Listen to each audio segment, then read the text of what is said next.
today we will finish language change, we'll finish historical linguistics, and we'll do a final review for our class. Okay? So this is what we talked about last time, right? So last time we started historical linguistics and language change, and we started off by looking at some assumptions of language change, right? That we know that language changes all the time, right? Language changes all the time, and we cannot stop languages from changing, right? And language change is natural, right? And historical linguistics is, in fact, the first kind of modern study of linguistics. Okay, so in the 19th century or in the earliest 20th century, people started out when they do modern linguistics. People started out doing historical linguistics to start with, because some people noticed the similarities between cognates, right, from different languages, and they think that when words look the same, right, and they share the same meaning, they should come from the same origin, right? They should come from the same origin. So by comparing cognates, right, this is what we talked about last time. By comparing cognates, words that share the same origin, although they may look different in different languages, we could, through what we call the comparative method, right, we could map out the relationships between different languages and put them into different families, right, depending on how much similar they look, right? If they look very similar, then they are in the same family, in the same immediate family with the same mother, and two languages can be sisters like that, right? And we get the concept of family tree from here, from doing the comparative method, right? And we started out the history of the English language, right? We say that traditionally people usually divide the history of English into four periods, starting from Old English, Middle English, early modern English, and then present day English, right?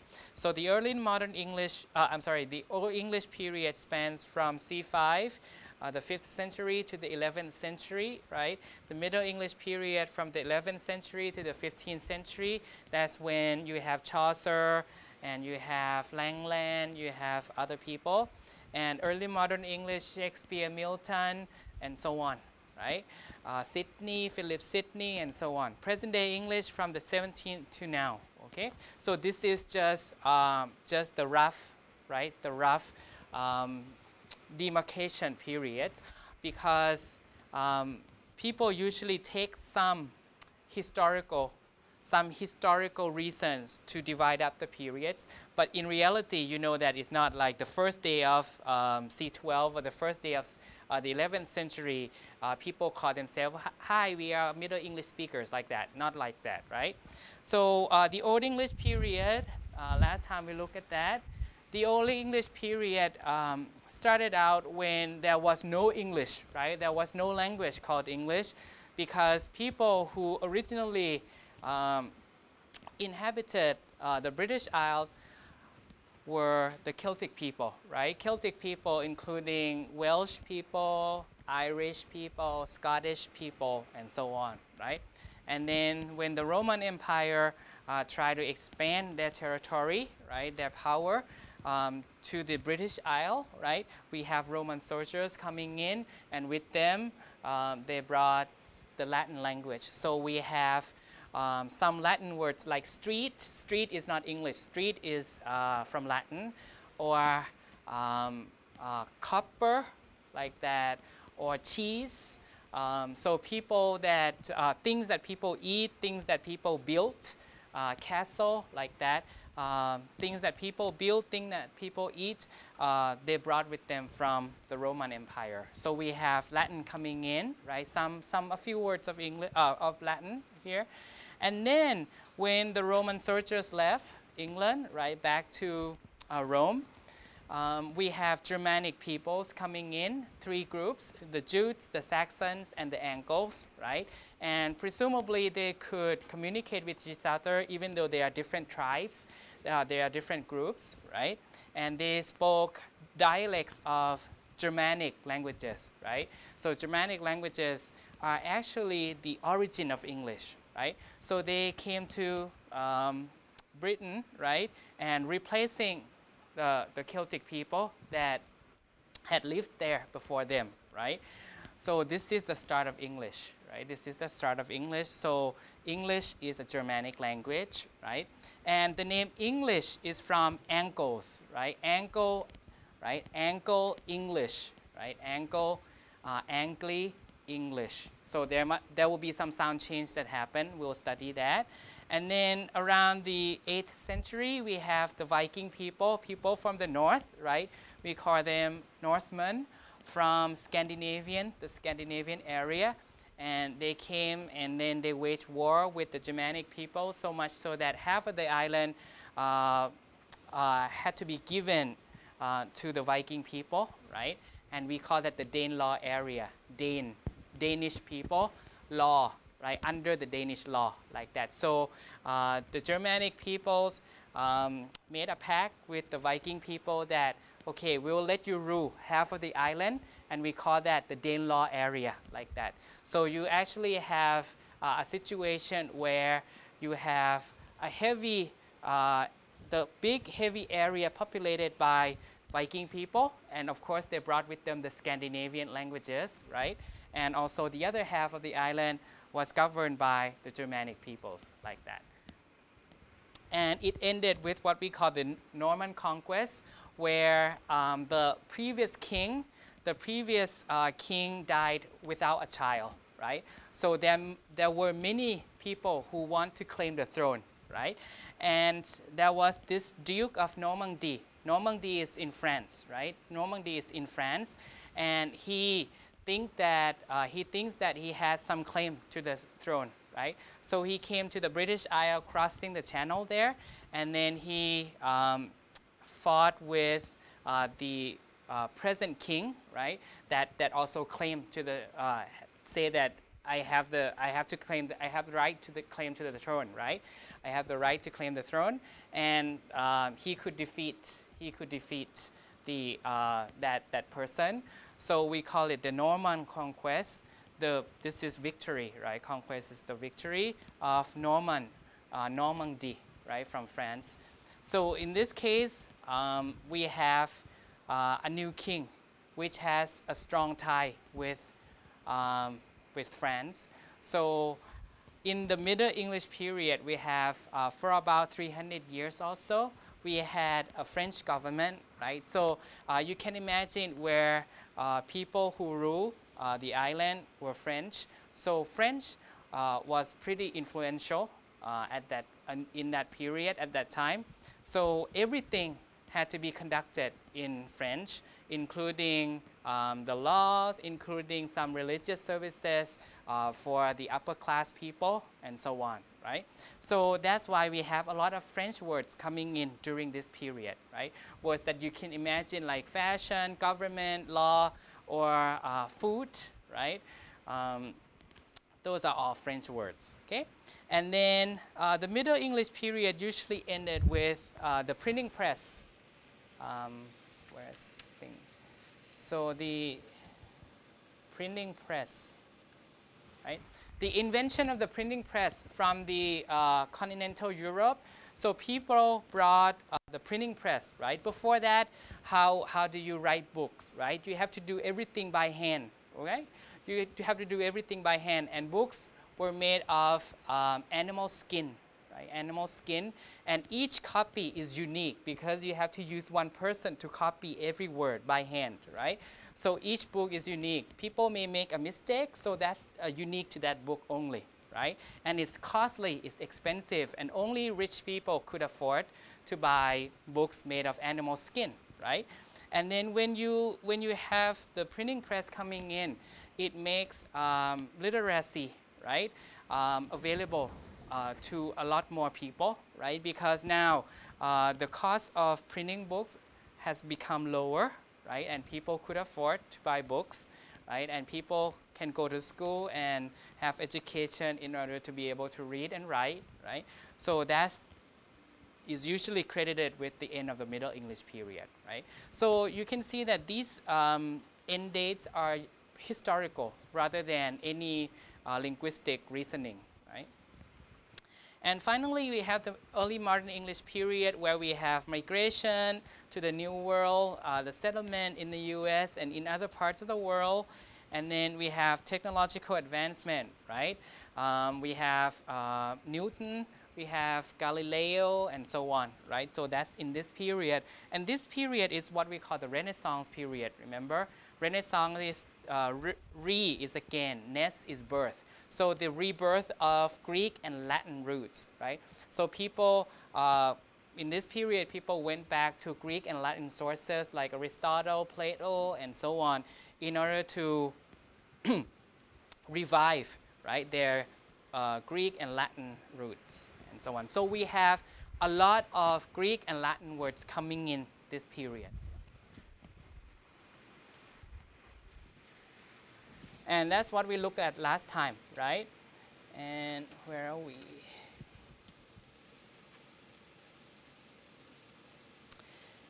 And we also look at the characteristic of Old English nouns, right? That Old English nouns, we have to pick out some defining characteristic of each period because we don't have enough time. So for Old English, we have highly inflected nouns and adjectives, right? And in Old English, we have different cases, right?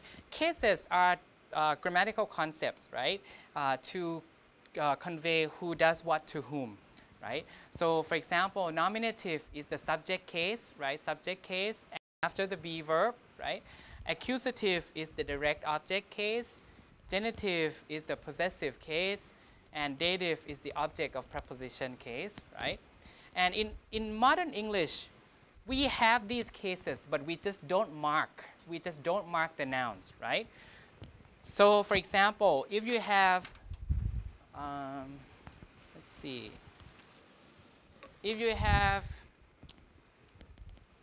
David bought a car and we have a car runs well, or the car runs well, whatever, assuming that it's the same. Here, a car, David bought a car. Car there is the accusative case, meaning that it's the object of bought, right? It's the accusative case. But you see that there's no marking. There's no marking on the noun. So no marking on the noun. But on the other hand, we have the car runs well.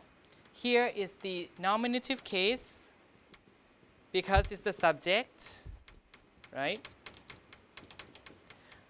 Also is unmarked, is not marked, right, with anything. So how do you know which one is the object, which one is the subject? In modern English, we have to rely on word order. Word order, right? So what comes after a verb is the object. What comes before the verb is the subject, like that. So we have to rely on word order in modern English. But in Old English, if you have different cases, chances are that you will have different case endings. Like the car will be marked with something, let's say, will be marked with X, let's say, right, to show that it's a subject. But if it's the object, you mark with a Y, for example, right? So in this way, you don't need to rely on word order, because when you see X, oh, X means it's the subject, Y is the object, like that, right? So in Old English, the word order is not that necessary, it's not that obligatory, right? And nouns also have different number, right? Different numbers like singular and plural, and also gender, masculine, feminine, and neuter also. So that's what we looked at last time. Like here, so if the stone is the nominative, which is subject, and if it's an accusative, it's unmarked. But if it's a genitive, you have es ending, stan to stanes, right? That's the origin of the apostrophe S today, okay? And the dative, you mark it with an E, so stane, like that. So this is only for singular, right? And then for plural, you marked the plural nouns in different cases with stanas, stana, stanum, like that. And depending on what gender, if it's masculine, you have 0 here, and ES here, and E here, which may be the same as neuter. But for the masculine and neuter, plural, they're different, right? Stanas, shippu, right? Shippu. You add an u, right? So let's see. I have, so this is what we call the paradigm. This is what we call the paradigm. Okay. So paradigm. Noun paradigm. We call it paradigm. Paradigm. In other words, it's a table. It's a table. So this is the paradigm for the noun king, right? Which means king, right? So we have kinning. C in Old English is pronounced, could be either a K or an S, right? So in this case, a K. Kinning, different. The default word is kinning. When it's an accusative, you see accusative, it's kinning, same, right? Same. Genitive, kinninges, ES, which is apostrophe S in modern English. Dative, kinninge, right? You add the E, right? Kinninge. And then there's one case, instrumental, which means when you use that thing to do something, you don't have to care about this because it usually coincides with the dative. So you don't have to care about the instrumental. And then for plural, we have kinningas, kinninga, kinningum. Um is always dative plural for every noun in Old English. So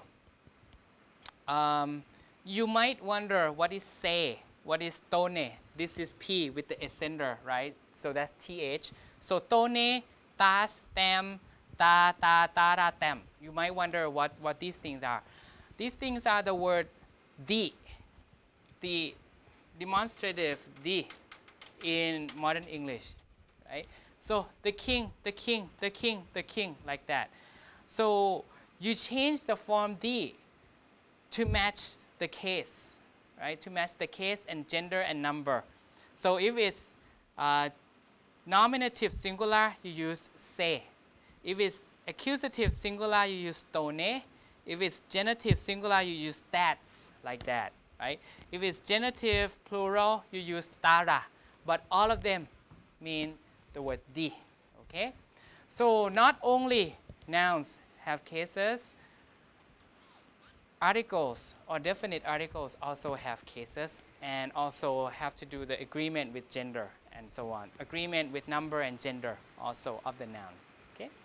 So if I underline some words here, let's say the king here, the king here, the kings here, and the dead kings and to those kings. So can you figure out which word should we use from that paradigm, from the previous paradigm here, right? Depending on the case, right? Depending on the case and number, right? So in the first case, the king is dead. The king here is doing what? It's the subject, right? Subject is the subject of the sentence. So subject is what case? Nominative, right? Nominative case. And it's singular also. So you have to choose nominative singular. So which one? You have to say kinning, right? Say kinning. Okay? So for this one, say kinning. Like that, say kinning. In the second one, the dragon wounded the king. The dragon wounded the king. What do we have here? We have a direct object, right? Object of the verb. So object of the verb is what case? accusative, right? Accusative. So if it's the accusative case, this is also a singular accusative. We have to say tone, right? Tone kining, which is from this. Accusative, singular, so you choose tone kining, like that. Okay? So tone kining here. Tone kining.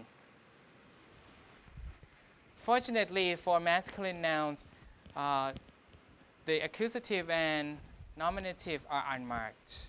Right? Now in the third one, the king's knights worship him. The king's knights worship him.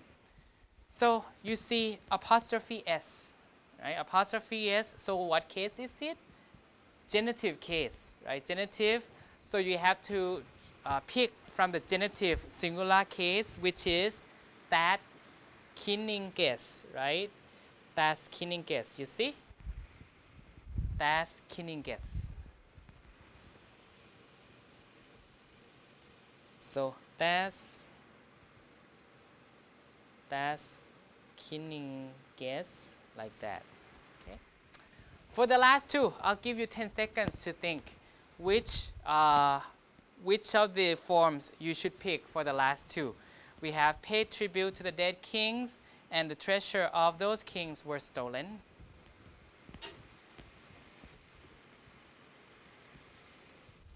Notice that in the last one, you have a plural noun, okay? Plural, so you have to use the plural form.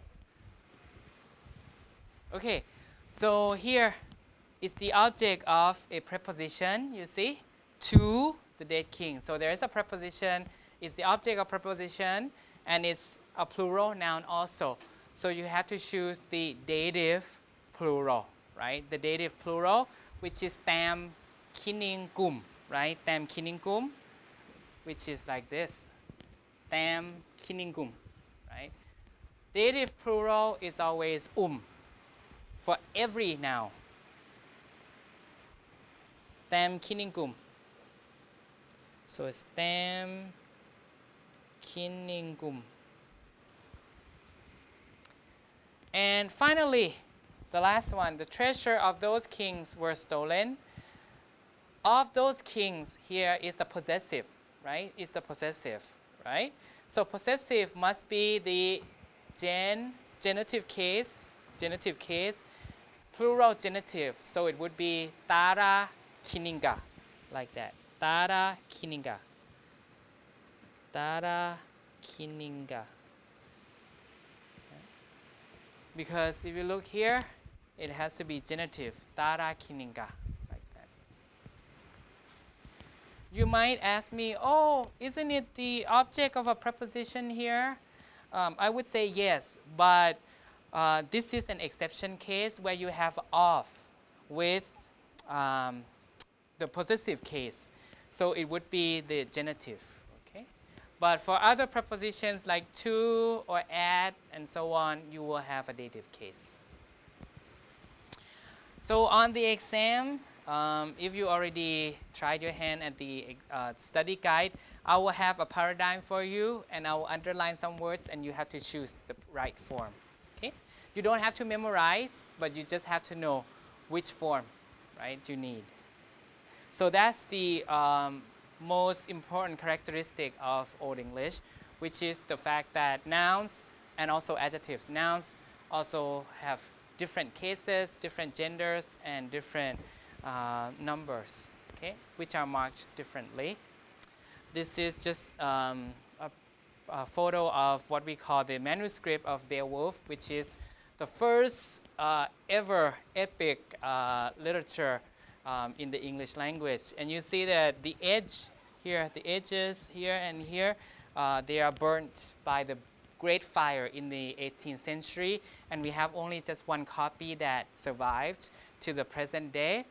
So we have to rely on that. So we only have one copy, right? If we had two, we can compare the two versions. But here we just have only one, unfortunately. And there's even no name for Beowulf. So the literature which we call Beowulf is the name that we just give to them, to all these things in all these pages, right? And it's also bound with other stories. So it's not just Beowulf, but it's bound with other stories which are not related to Beowulf at all. So it's just a historical accident that this survived to the modern day. There's not even a title of the thing. Beowulf is just the name of the hero that's in this epic story, and that's how we call the manuscript Beowulf. Okay? And when you take real Old English, what you do in that class is just to translate it line by line. Right? We have about 5,000 lines or 6,000 lines, and that's for the whole semester. So I did the translation word by word until the end of the semester like that. Okay? So that's the Old English period, right? For the Middle English period, as you know, we started out with the Norman conquest, right? Where the French person who thought that he had the right to the throne won the fight with the other person, right? So we call that William, we call him William the Conqueror, like that. So he had a strong tie with France, Norman France, okay? The northeast area of France, right? And so we have all the governors, all the important people, all the upper class people were imported from France, okay? So we have heavy influence of French and also Latin, because French is part of Latin, right? In areas of government, judicial system, law, and in the religious services and so on. Also food, fashion, or technology also, right? And in this period, perhaps due to the influence of French, which pronounce things in a different way, we have lots of inflections, right? Loss of a lot of inflection due to unstressed syllable, right? Here, when you have lots of inflections because you don't stress every syllable equally, right? So only some syllable will be stressed. We talked about stress, right, last time. So when you don't stress some syllables, those syllables will become the schwa and spell with the E instead. Spell with the letter E and pronounce with the schwa. This is especially at the end of the word, right? So you remember when we have all these case endings, kininges, kininge, kininge, kiningas, kiningas. So the endings here are not stressed anymore, right? This is about 300, 300, 400 years, okay? Not overnight. It's not like people started to not pronounce or to not stress the some syllables overnight, not like that, but little by little. So things like kininges instead of kininges, people pronounce it kiningas, kininga, kininga, like that, instead of kininge, like that, right? So all the unstressed syllables will be pronounced with the schwa, right? And we know that's a fact, and spelled with an E. So in the Middle English period, we have a lot of reduction of the case endings here in the Middle English period. So let's go back to the Middle English period, right? And without the inflections, right, little by little, without the inflections, when inflections have become less and less important, speakers rely more on word order, because now you don't have anything to mark the syntactic relationship. Is this a subject? Is this the possessor? And so on. So people have to rely on word order. So in Middle English, you will be able to read and guess who does what to whom, because it's more like modern English than Old English. Okay? And towards the end of the period, England cut the tie with the Normandy French, and English regains its use. Okay?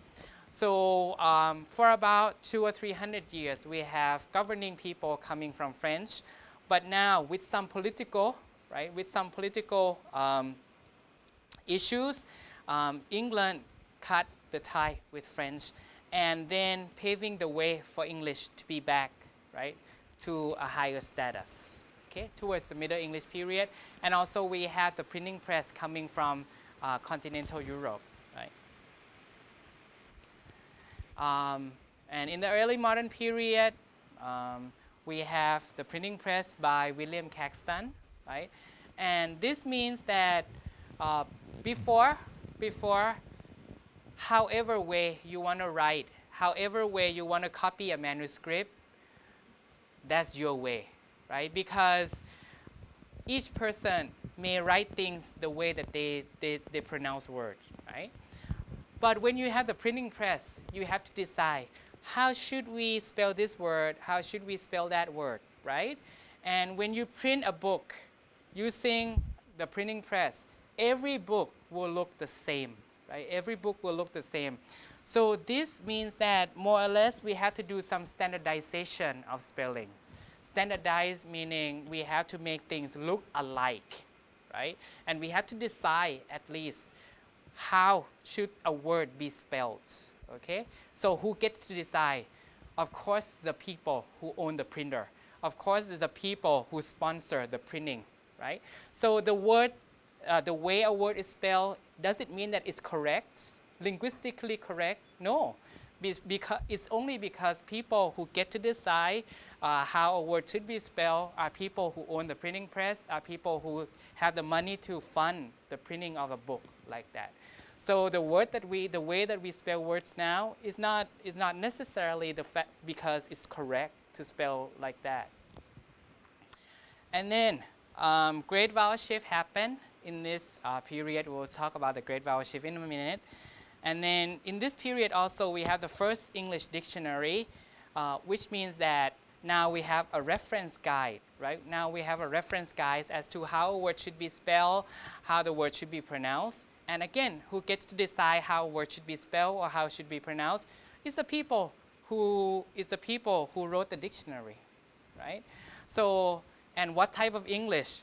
Of course, it has to be the English that they used. Of course, it has to be the English that they like, that they think is correct. But does it mean that it's inherently correct?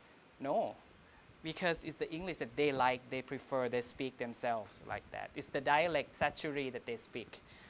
And we have Shakespeare in this period and his contemporaries, and also we have the King James Bible in English now, right? But before, the Bible was in Latin, right? Now we have the first English Bible. The Bible is the best-selling book of all time, right? Which means that people have access to the Bible and can read the Bible themselves in English rather than in Latin or in French, okay? So English is important in this period. So now we'll focus on sound change, right? And morphological change and semantic change in the history of English. The most important sound change that I mentioned in passing is what we call the great vowel shift. And now I'll call it GVS, okay? Great vowel shift, GVS. The GVS started around the 14th or 15th century, right? And this happens bit by bit, not the whole, not just overnight or not in 2 years, but the whole thing, the whole process spans for about 300 or 400 years. So when vowel shifted, people don't usually notice. People in that period didn't usually notice because it's bit by bit, right? And this is what we call unconditioned sound change during the period of Middle English and early modern English. Unconditioned, meaning that words that have these vowels, right? Words that have these vowels will change the sound, okay? And this is principally responsible, this process is responsible for many of the spelling uniqueness or peculiarities, unusualness in English. Why one word can be, why one letter like A, the vowel A, could be pronounced using many different vowels in reality, right? So basically, the GVS operates like this. Long vowels undergo shift, right? So meaning that when you have a long vowel, in Old English and Middle English you have short and longs, okay? But you don't have to look at this in detail. But you know that long vowels will always shift in the early modern English period. So shift how? One step higher. One step higher. If I use this, one step higher. So basically, if it stays here, if the original word is here, A, this is A, right? So it will shift one step higher. We have high, mid, low. Remember when we study high, mid, low, front, center, back, right? Remember? So mid will become high, so one step.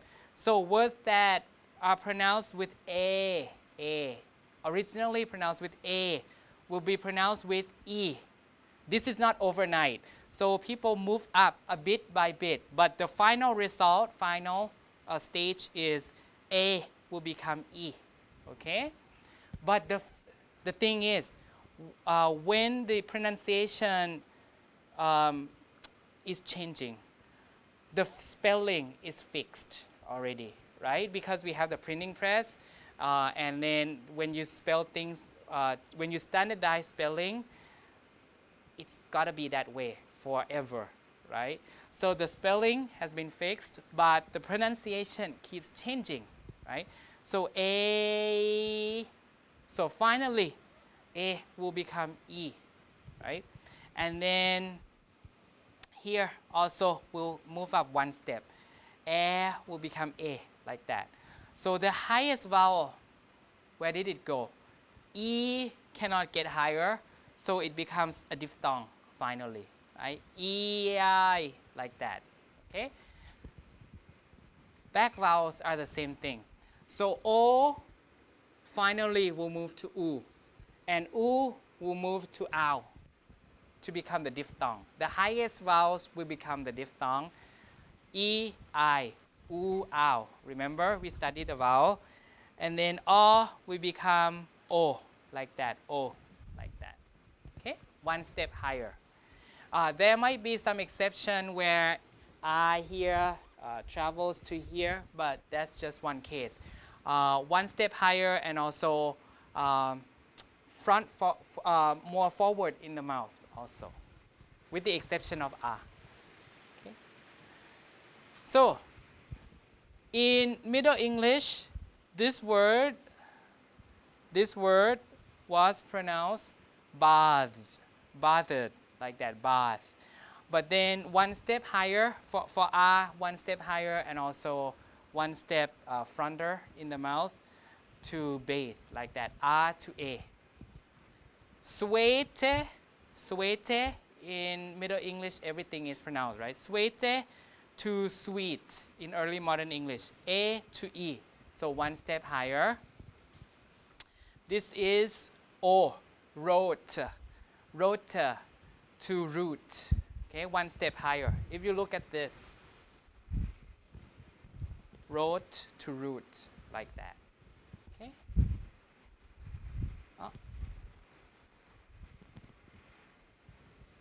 Shreless, she-less, E, right, E. Highest vowel cannot go elsewhere, has to become a diphthong, so shires, like that. This one is U, so shrewdest to ow, highest in the back part will become the diphthong ow, like that. You might ask me why. Why is that? Well, one reason is that when people shift their pronunciation from A to E, little by little, A, like that. Now, when A becomes E, it leaves this part blank, right, empty in the system, because all the words that were pronounced with A have come to be pronounced with E. Now, gone. All the words that are pronounced with A are gone. Now, it leaves this part empty. Now, what else, right? What is the next step? Then other vowels have to shift too, right? To take the place of that missing spot, right? Imagine that this is like a compartment in a train, right? Where if you have so many people, let me use the board. Imagine that you are in a compartment in a subway like that, right? Like this is a train compartment.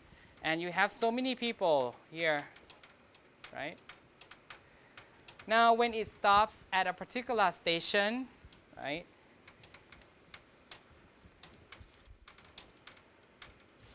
A person gets off the train, right?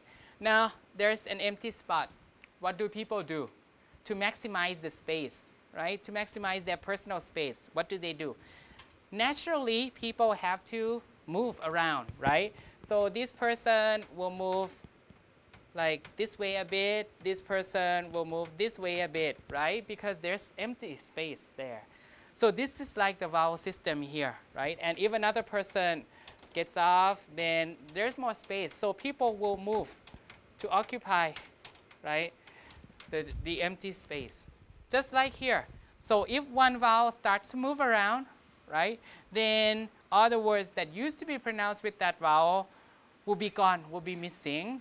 Now there's this empty space here, and it's available for other vowels to move, to take its place, like that. So just like that analogy, okay? So that's why the whole system has been affected after one vowel moves first, okay? So that's the GVS, which is the vowel change, right?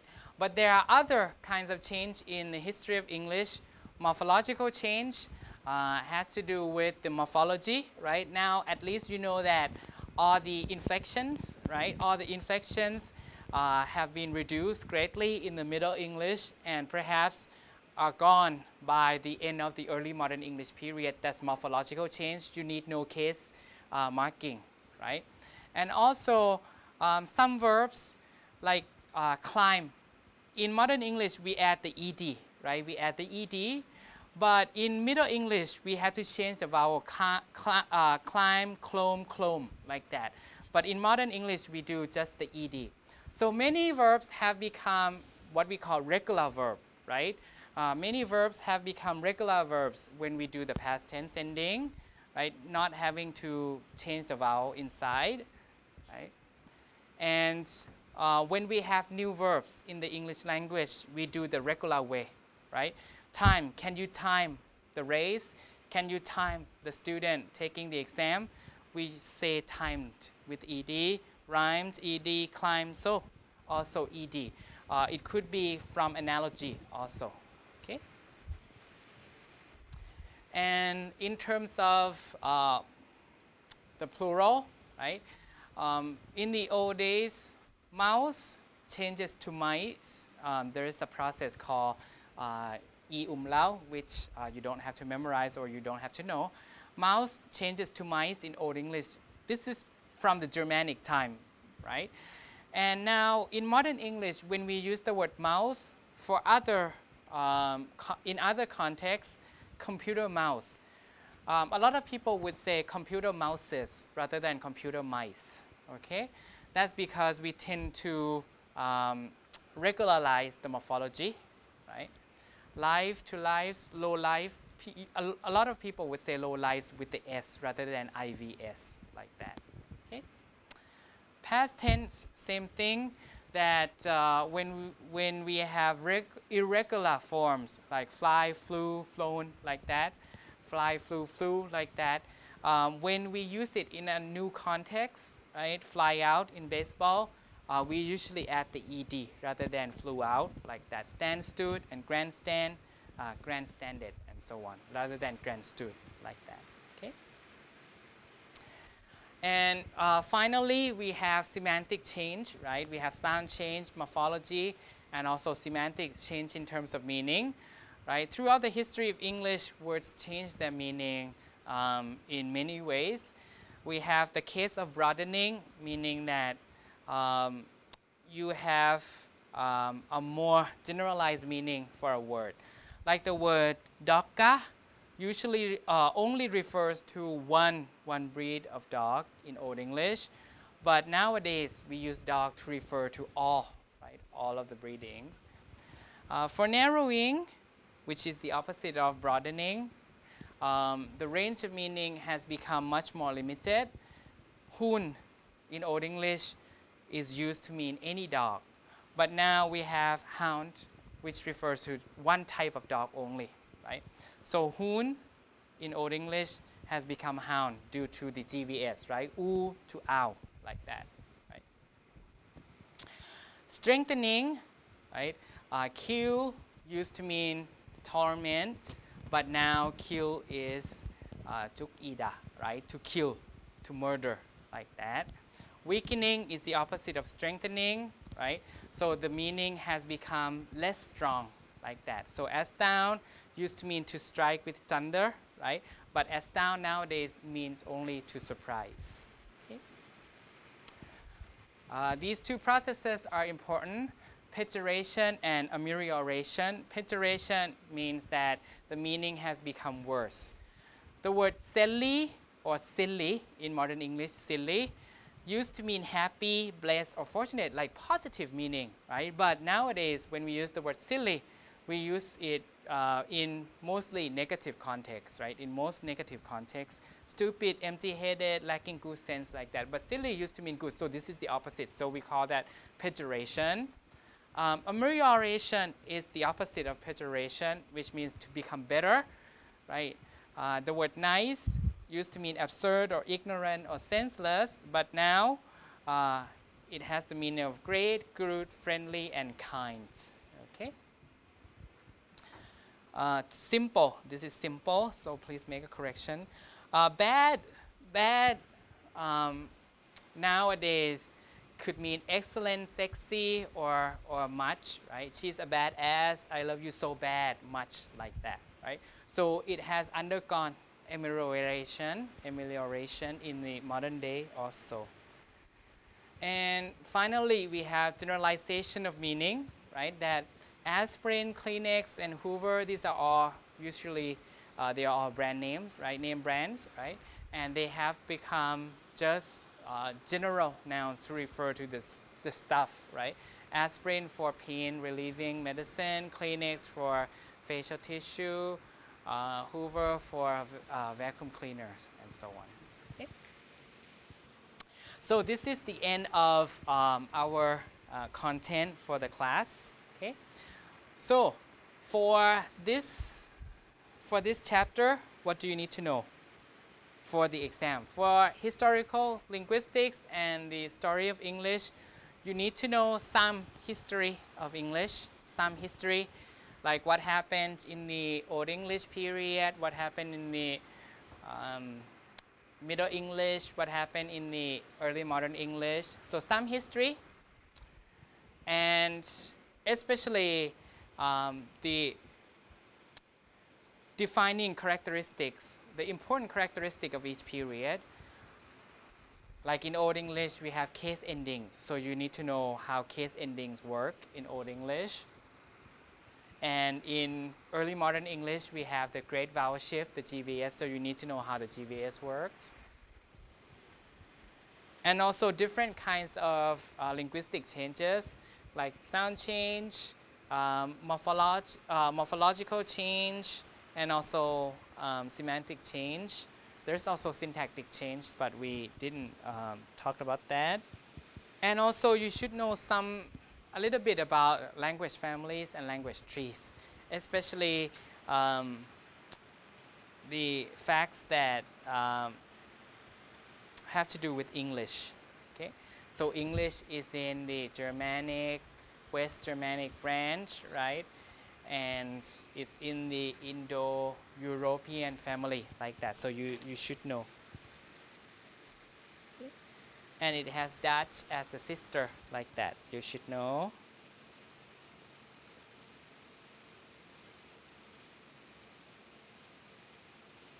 I talk about the case ending, I talk about the history, and I talk about the changes.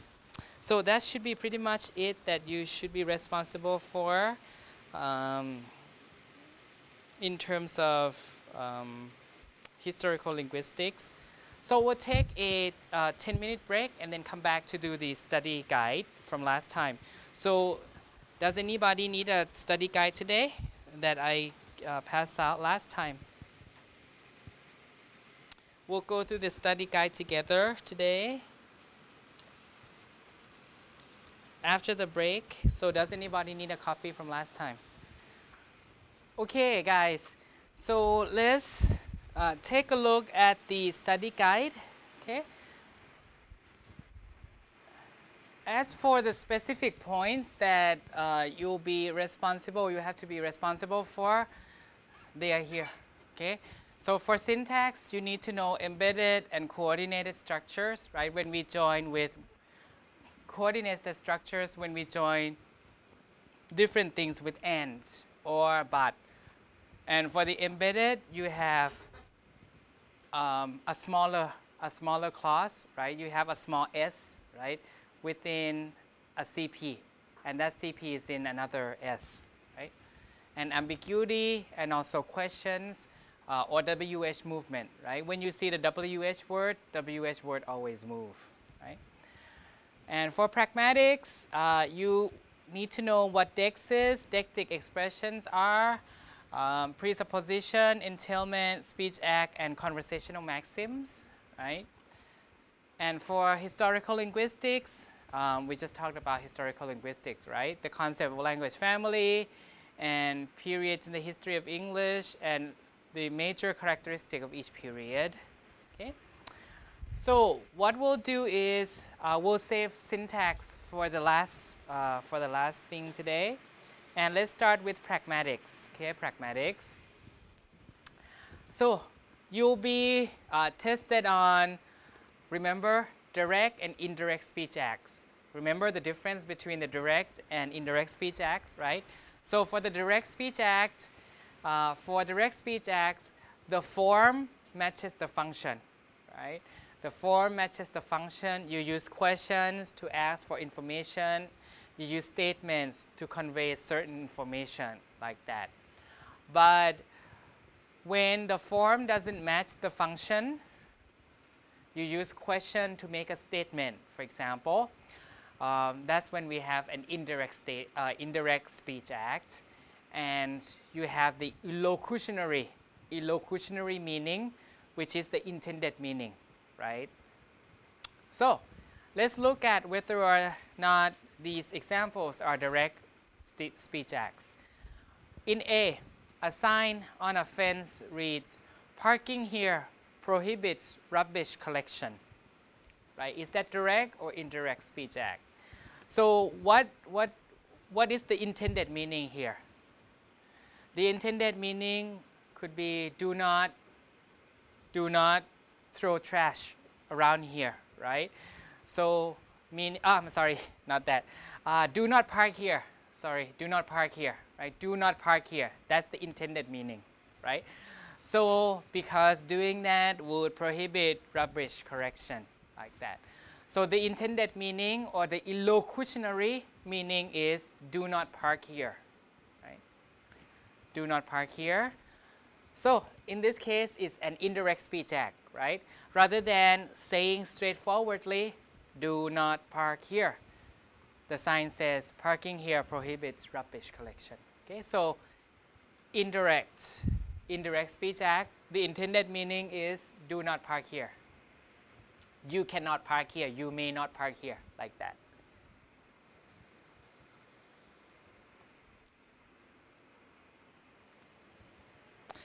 A warning, second one, a warning on a can reads, do not incinerate. Incinerate means to put on fire, right, to burn, right, or else it would explode, right? So this is very direct, right? Do not do X, right?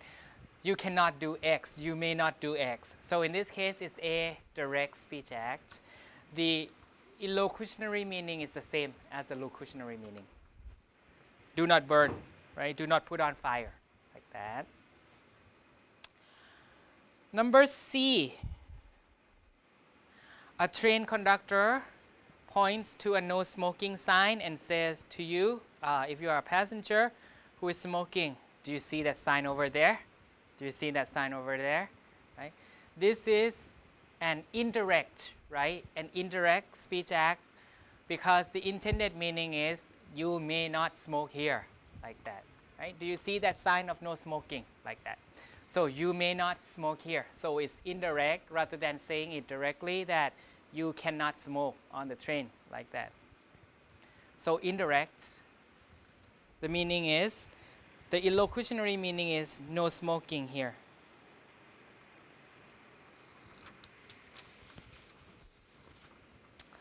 Number D, your friend was absent in the previous session, shows up for class today, and he or she says to you, did you take notes during the last class?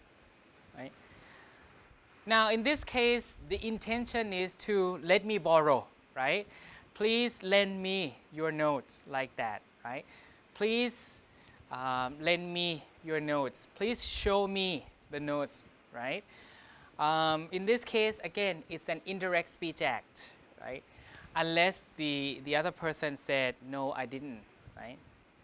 But it's an indirect request, in other words, that show me the notes, lend me the notes, like that. So indirect speech act, okay?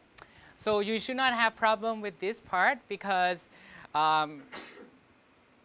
this is an everyday kind of thing, right? That you should understand, right? When you talk to English-speaking people. Let's see. Number 2, we study deictic, right? Part 2 has to do with deictic terms. So we study deictic terms, right? We know that deictic terms are terms that change the reference, terms whose reference change. So deictic terms are terms whose reference change depending on the context.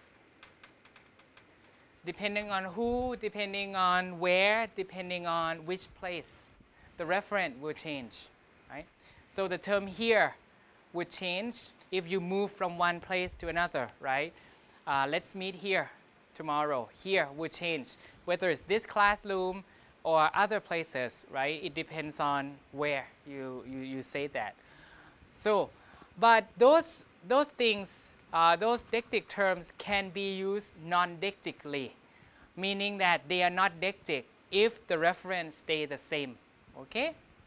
So, if I have Tuesday comes after Monday, Tuesday comes after Monday. The word Tuesday is not deictic, right? It's non-deictic here because it's a fact that every Tuesday comes after a Monday, like that. But if I say, oh, Tuesday will be difficult because I'm busy, meaning next Tuesday will be difficult. So in this case, Tuesday is a deictic term, like that, okay? So knowing that, you should be able to tell me whether each underlined deictic expression or each underlined expression is deictic or not. Number 2A, how do you get to Fifth Avenue from here? How do you get to Fifth Avenue from here? When you ask people that kind of question, how do you get to, how do you say this in Korean, how do you make bulgogi, how do you make bibimbap? You here refers to no one, not you in particular, not the listener in particular. How does one get to Fifth Avenue from here? How does one make bulgogi? How does one make bibimbap? So one refers to everyone, not one person in particular. Doesn't change, right? The reference. So in this case, it's non-deictic. Non-deictic. How does one get to?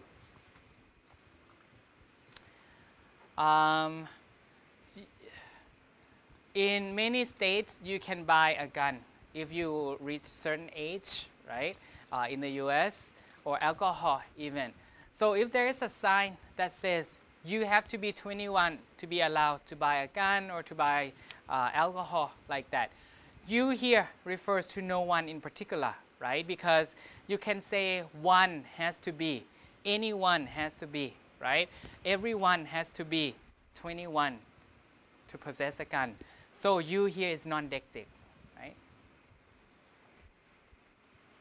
But if I call my listener you, it would change if I talk to Pamson, if I talk to Minsu, and so on, right? So, but here, you, the referent of you doesn't change, which is one or everyone. Now, in number, let's see, number C, to C, there's a mailbox across the street from the drugstore, right? There's a mailbox across the street from the drugstore. In this case, across the street doesn't change the referent, right? The referent of across the street doesn't change because you use the word drugstore as your reference point always, right? Your reference point is always across from the drugstore, wherever the drugstore is. So in this case, no, not deictic, not deictic.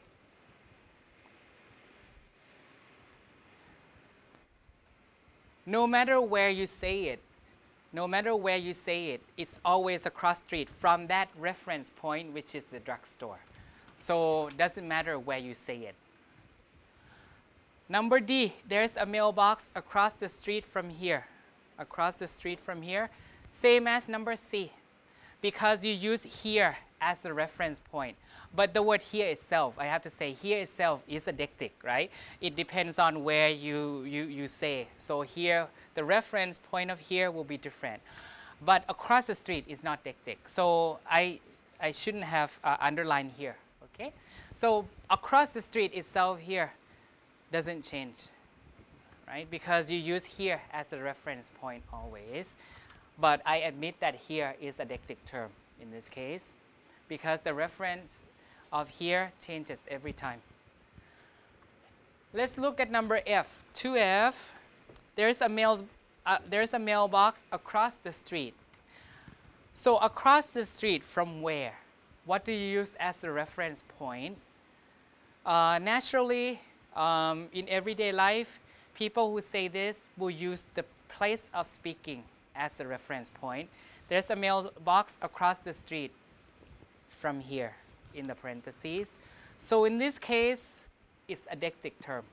Number 2F is a deictic because you always assume that the place where the mailbox is across the street from where you say it. So in this case, it's a deictic term. So it has to do with the location of the conversation, number F, okay? So across the street will change. But in number D, here is deictic, but across the street is not. Okay? Number three, one of the possible presuppositions of John who let the dog out is, remember, a presupposition is a condition that has to occur before that sentence can become right or wrong. Okay? So if it was John who let the dog out, right? One of the presuppositions is the dog has been let out. Okay? The dog has been let out. So that's one of the presuppositions. Or there must be someone who let the dog out. There must be someone who let the dog out. It could be that presupposition also. And the dog exists also. Could be any of the presuppositions. A presupposition, you can negate it. It wasn't John who let the dog out. It wasn't John. It was Mary. It was Krista. It was whoever. But still, someone must have let it out, right? And then the dog exists, right? And the dog has been let out already. Before we can say for sure who let it out. So the dog must have been out already. In number 4, implicator, an implicator is an implied message that arises out of some maxim, flouting of some maxim, violation of some maxims, right? So in 4A, for example, we have Kathy and Jack, Jack and Jill.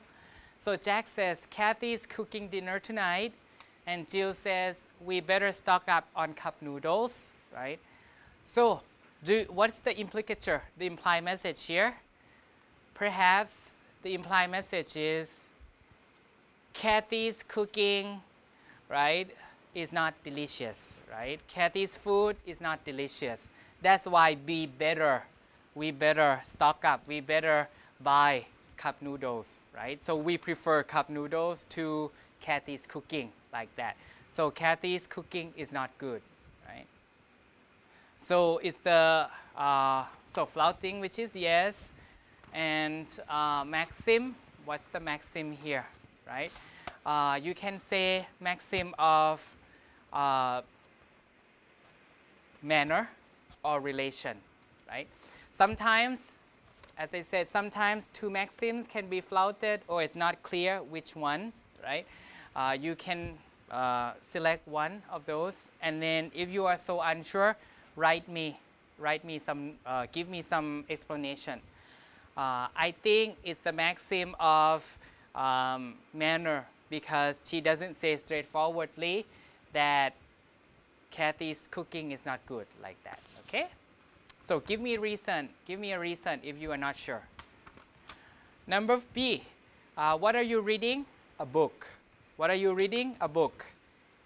Here, the implicature might be if your friend answers you like that, when you already see, right? When you already see that he's reading a book, right? So if your friend answers you like that, then it should mean that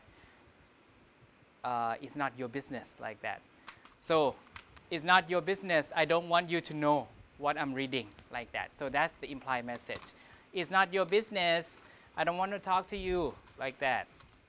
I don't want to tell you what it's about, like that. It's none of your business to ask me that question, like that, right?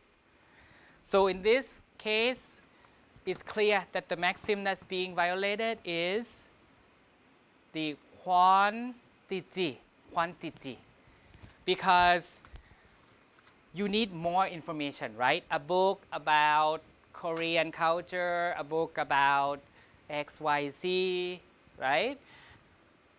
A story about XYZ, but here is less information than required, so it's the maximum of quantity, right? In number D, what time is it? Well, the morning news has just ended, right? Assuming that Jack and Jill share the knowledge of when the morning news comes on and when it ends, right? Now, perhaps it's whatever time, the morning news, 9 or 10, like that, right? So the implied message could be, oh, it's 10 or 9, right? Depending on the time that the morning news finishes, like that. So this is the maxim of relevance also. Relevance, because it doesn't look relevant to the time, right? At first. Or you can say manner. Manner usually goes with relevance or relation.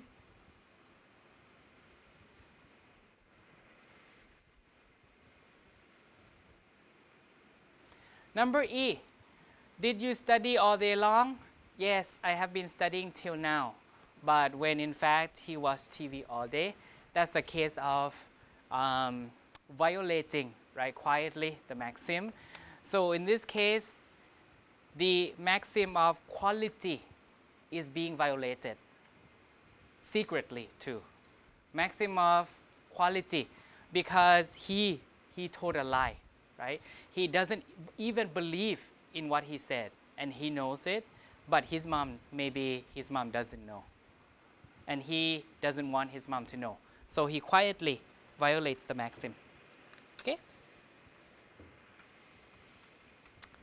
So that's the pragmatic side. Yes? The implicature? The implied message. C? Oh, C. Oh, sorry, I skipped. Number C, are we going to eat soon? I'm hungry. In a minute, I just have to fry the liver, right? So that's perhaps one step in her cooking. Now, well, I have just lost my appetite. So the implied message or the implicature here is that I don't like to eat liver like that, right? I don't like to eat liver. Some people just don't eat entrails, right? I don't like to eat liver like that. And in this case, again, relation or manner.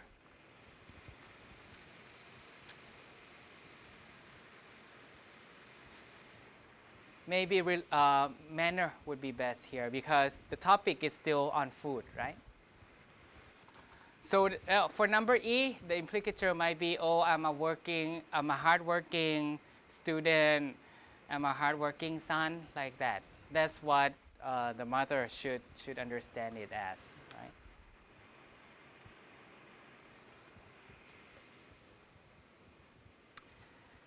And for the history of English,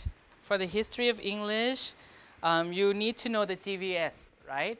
So if you know the modern day forms, you should be able to tell the Middle English or the Old English counterparts or the Old English versions. So drive, the word drive, I, right, I. So this is a diphthong, right, a diphthong. So the previous pronunciation of this word must have been driv, right, driver. So E, so E, so E.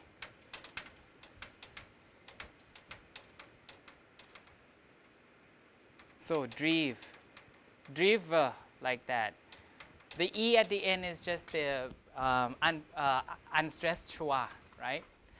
So now you understand why in modern English, now the importance of the GVS is that now you understand why in modern English, D-R-I-V-E, why I is pronounced I, and why E has no sound, right? But there's a spelling of E, and it's spelled with an I here. That's because in Old English and in Middle English, the E at the end used to be pronounced like schwa, driver. And then that schwa is gone in pronunciation later on, right? Because the schwa is very light, so it's gone. But the spelling has been fixed already by the printing press and the publisher. So we have the E ending that has no sound in English because the schwa, it used to be the schwa and then gone, right? And I is, the spelling of I is I in pronunciation, not E, as in Spanish or as in French and so on, right? Number 2, this word is pronounced house in modern English, right, house. But in Old English, house would be ow, where you have to do the undo the GVS. Ow is a diphthong, so you have the highest back vowel, which is whose. So whose is the pronunciation of whose, right? Whose is the pronunciation of house in Middle English. So and it's spelled with S-U-S actually, S-U-S, right? S-U-S. And how do we get the O-U? We borrow French spelling system. French would write O-U for oo, which is whose, right? And the E ending is the same thing.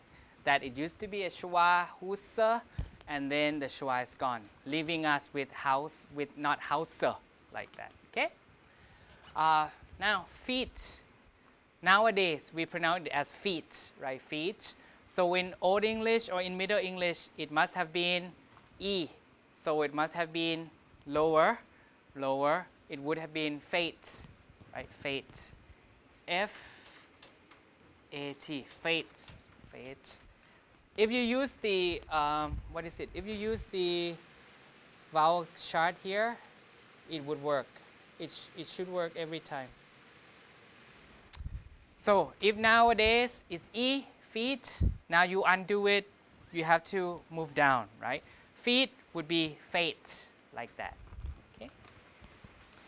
And if it's house, nowadays house, so the previous state would be you go the counterclockwise. You would do the whose, like that. Okay.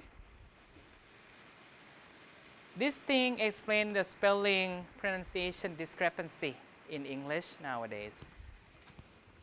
So why don't we pronounce it as fall? Because it's O, right? O.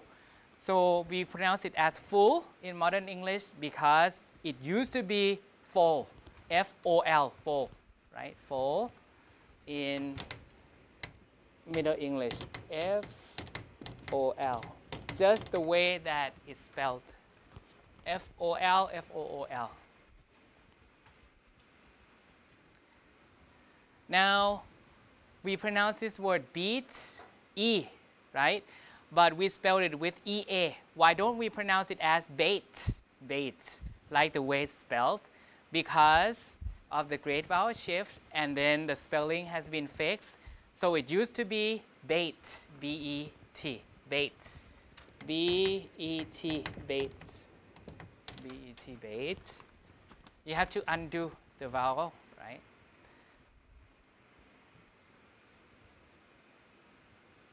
So last one, we pronounce it as take, take, and we spell it with T-A-K-E, right? So if you look at that table here, I said that there's an exception of words that are spelled with A, right? A usually here, but now it has come to be pronounced as A. So actually A is the kind of back vowel here. So it goes maybe front, forward to the front, and then up, rather than just up, okay? So it used to be pronounced as tak, right? Tak. So tak, tak, T-R-K and chua, right? Tak, right? Tak, like that. In other words, you can rely on the spelling, right, for Middle English and Old English pronunciation, because in Middle English and Old English, words are spelled the way, words are pronounced the way they are spelled, okay? And we have the spelling remnants of the old pronunciation, tak, bait, fold, like that, okay?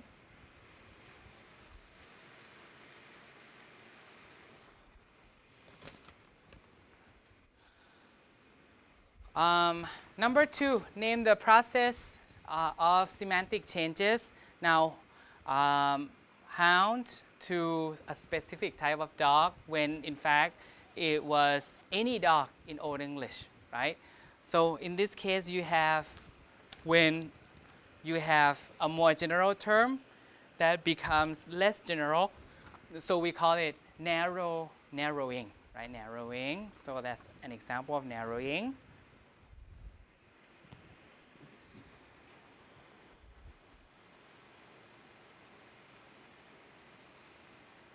In the second example, holiday used to be holy, right? Holy day. Day that is religious, day that is holy, like that. Now, we use the word holiday to mean any day when you don't have to work, right? It has nothing to do with religious anymore, right? So in this case, you can say there's broadening going on, right? Just specific days to any day that doesn't have to do with religious purposes to be a day off, okay? Finally, you should be able to choose the right noun cases, right? Depending on what you have. So, number 4.1, the Lord gave that gift to his daughter. I underline give and daughter. So give here is what case is it in? Gave the gift. Gave what to someone? Gave. So here is the object of gave, and it's singular. So you look at the table here, and whereas object case, accusative singular, so you use giefe. And to his daughter, we have daughter over here in the last column. To his daughter, so dative case. Object of to, dative singular, so singular, dative, so it would be dater. Number 4.2, the gifts lessen the sorrows of the daughter. The gifts with an S, plural nominative. So which one would you choose? Plural nominative. Giefa, right? Giefa.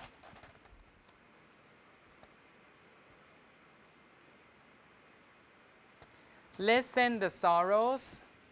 Here you have the object of lessen. Lessen what? So accusative plural. So it would be sorga, accusative plural, sorga. And of the daughter. Be careful, you see of, but it's not dative because it's possessive. So it has to be genitive singular, which is daughter, right? Daughter, possessive singular, genitive singular, like that.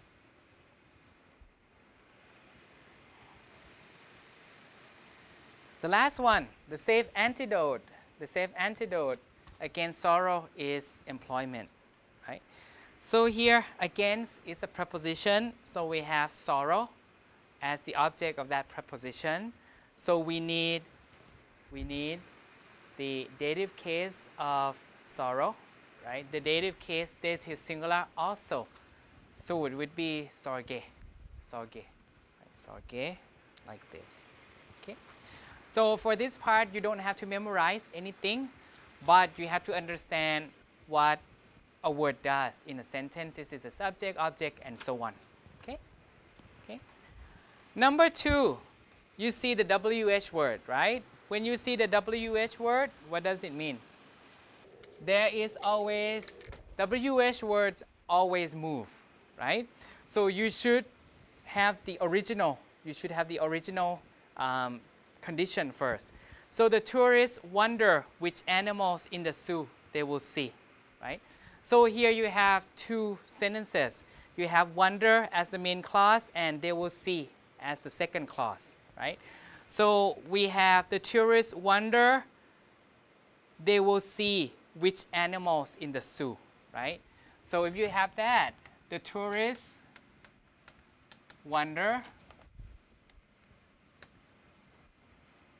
they will see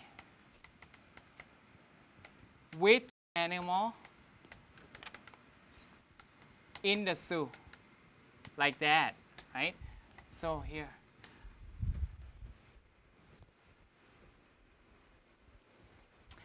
So then the WH gets moved to that position.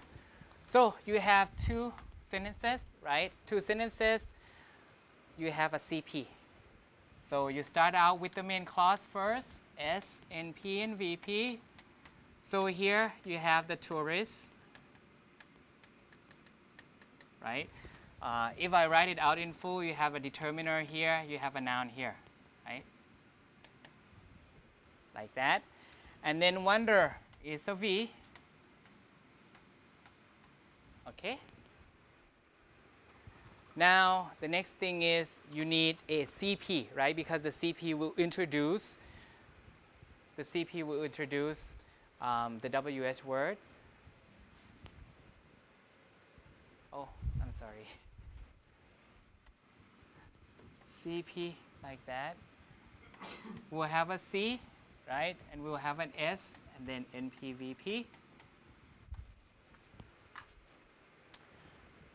And here in the NP we have they,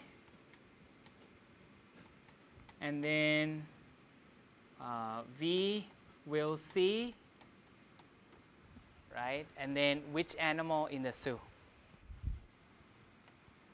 So NP, which animals.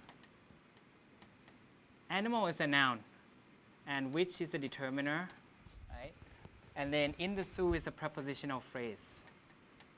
In NP, the zoo, like that, right? It should be like that. The tourists wonder, they will see which animal. Like they will see giraffes in the zoo, right? So that's the before situation. The tourists wonder, they will see which animal in the zoo, like that. Now the thing is, when you make an indirect question like that, you have to move the WH word. So the WH word here is moved to here, right? So the result is, the tourists wonder which animal they will see in the zoo, like that. Questions that have WH words are always the same thing, okay? You have to locate the original position of the WH word, which is somewhere inside, somewhere later on in the sentence.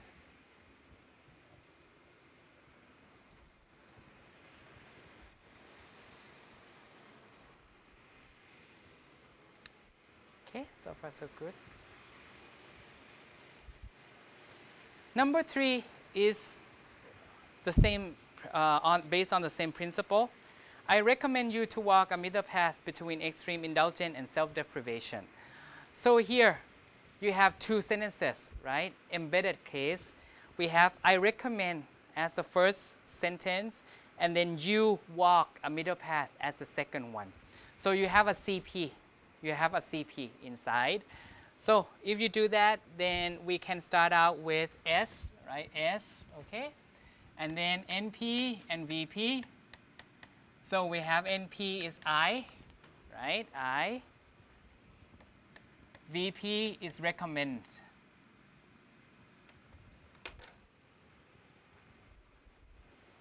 Like that.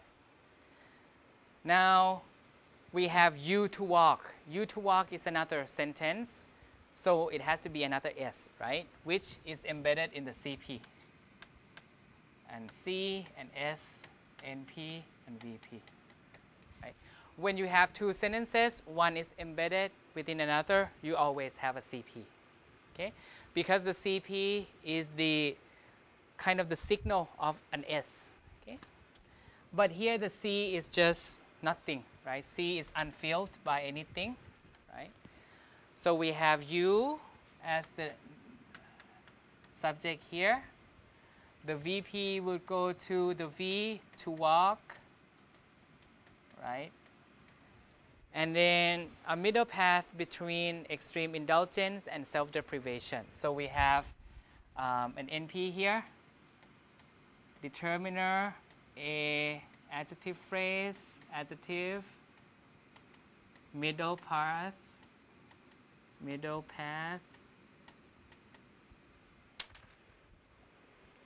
like that.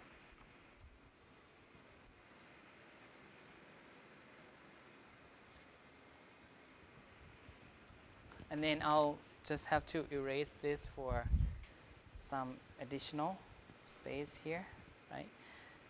And then between is a prepositional phrase, right? So we have this, P between, okay?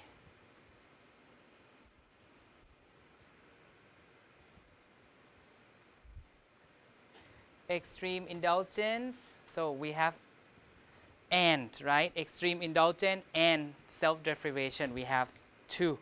So you have to have like this, and then we have NP1 and NP2, right? Like that.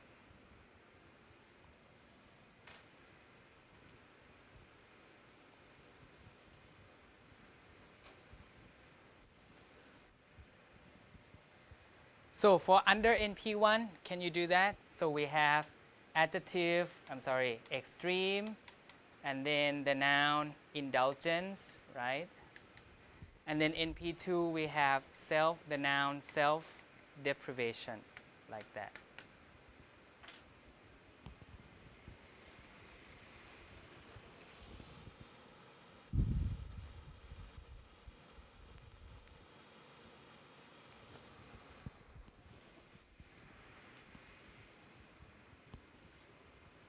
So extreme indulgence is one NP, and then there's a conjunction and then NP2 self-deprivation.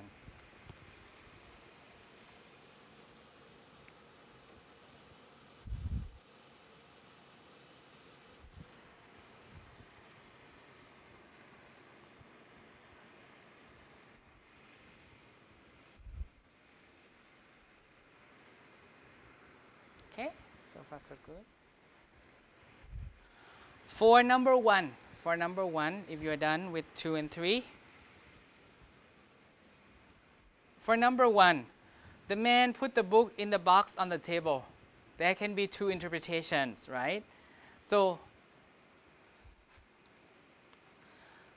the man put the box, put the book in the box that's on the table, right? So the box is on the table. So in the first interpretation, the box is on the table. The box is on the table.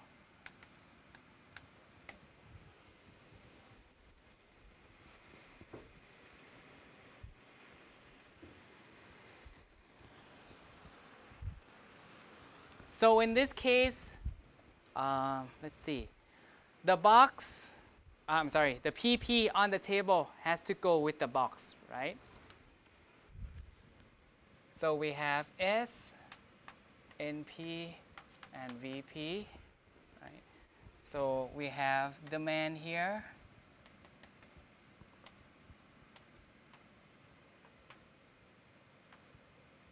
So we have V put, and then NP determiner the book.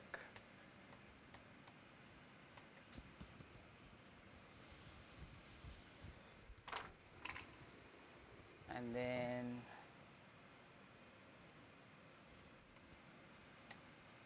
PP in NP the box.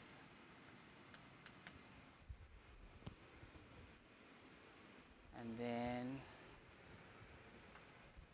PP on the table.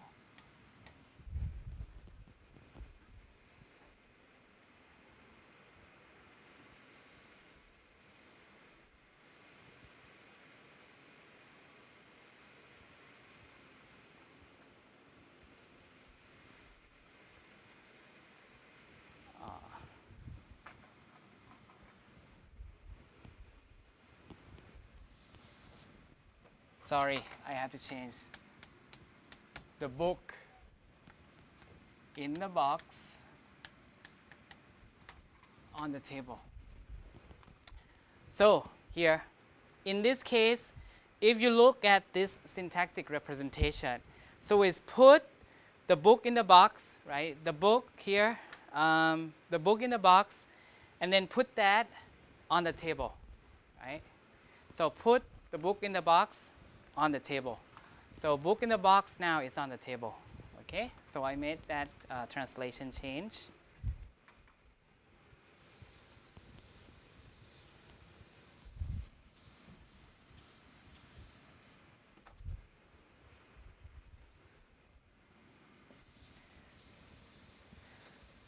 So in this case, the box may not be on the table, okay? The box may not be on the table, but we know that he put the book in that box, right? He put the book in that box on the table. So the book is on the table, but the box itself may not be on the table, okay? The box itself may not be on the table. So the book is on the table, we know for sure. Okay.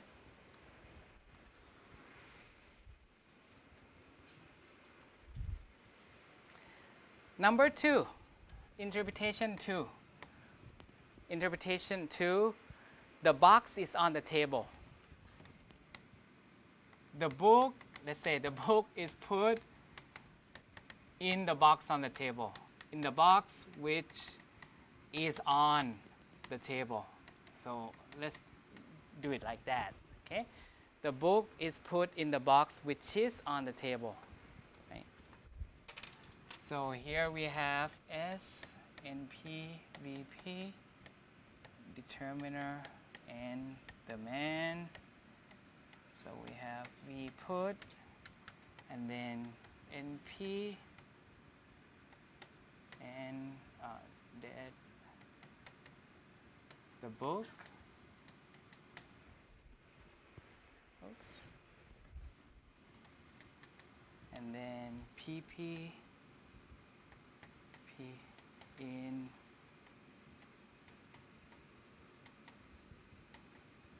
the box.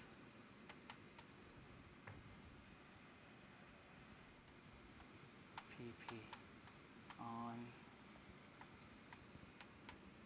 the table. I'll explain in 10 seconds here.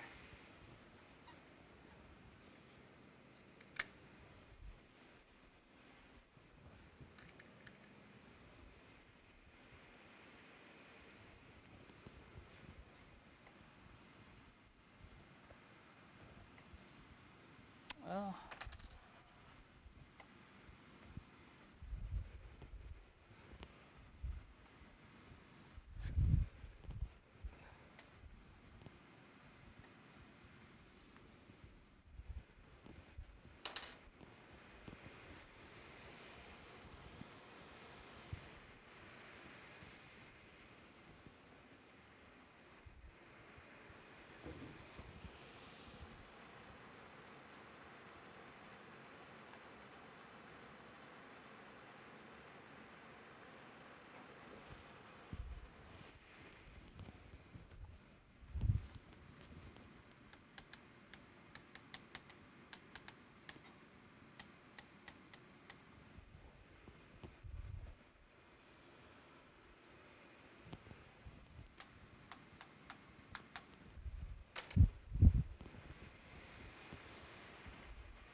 Okay, let me explain one more time after you took all the notes here. The first meaning is the book that is, this is to paraphrase, okay, to make it less ambiguous. So the book that is in the box was put on the table, right? So the box itself, box, not book. The box itself may not be on the table, right? So syntactically, the man put the book in the box, right? Put the book in the box. So here, the PP is modifying the book that is in the box, and then put where? On the table. Put that book on the table, right? So you see that NP here and PP here, they are separate because they are two distinct things, okay? But in the second one, we have the book is put in the box that is on the table. So in this case, the box is on the table, whereas in the previous case, we don't know where the box is, right? May or may not be. So in this case, the box is already on the table, right? So we have the box and the table together because they are one and the same noun phrase, in the box on the table, right? So PP here modifies the box that's on the table, and then put what? Put the book, which is a noun phrase. So you have two distinct things again. Put this thing, the book, where? In the box on the table, okay? So that's why we can interpret it in two ways, because any of these two structures is possible.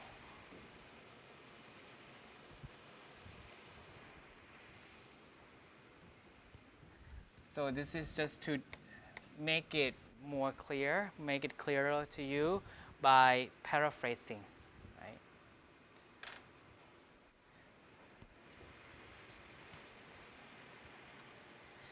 So if you study the examples that we did in class for the syntax trees and for other things as well, like deictic expressions, you should be able to do the final exam.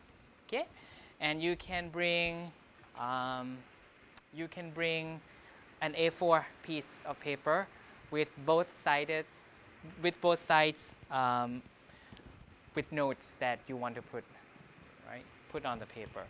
So we'll meet again next week here, okay, in this room. And if you have questions in the meantime, you can come and see me during my office hours tomorrow around noon, and the day after tomorrow around noon as well. And you can also email me, right? You can also email me. So if you have questions, just write me emails or come to see me in my office, or else we'll see each other again on the exam day.